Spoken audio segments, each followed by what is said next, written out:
నేను ఇది ఒకళ్ళని బ్లేమ్ చేయడానికి నేను ఎగ్జాంపుల్ ఇవ్వట్లేదు. మీరు ఎనీ 5 స్టార్ హోటల్కి వెళ్ళండి, ప్రపంచంలో ఏ 5 స్టార్ హోటల్కి వెళ్ళినా they are the best chefs అండి, రైట్? వాళ్ళు వంట ఎలా చేయాలి అని కొన్ని సంవత్సరాలు చదువుకొని నేర్చుకొని ఉన్న వ్యక్తులు, రైట్? వాళ్ళకి వెజిటబుల్స్ ఎలా సెలెక్ట్ చేయాలో కూడా నేర్పిస్తారు. అంత మంచి షెఫ్స్ దగ్గర మీరు వాళ్ళు వండిన వంట ఏదైనా సరే మహా అయితే వారం మాక్సిమం 10 రోజుల కంటే ఎక్కువ తినబుద్ధి కాదు, బోర్ కొడుతుంది.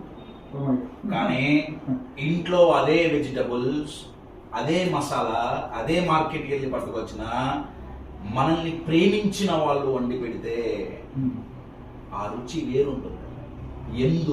ఎందుకంటే అక్కడ గోల్ ఏంటి? వండాం, ఇచ్చాం, ఇన్సెంటివ్ వచ్చింది, శాలరీ వచ్చింది. కానీ ఇక్కడ గోల్ ఏంటి? మా పిల్లగాడు ఆరోగ్యం బాగుంది.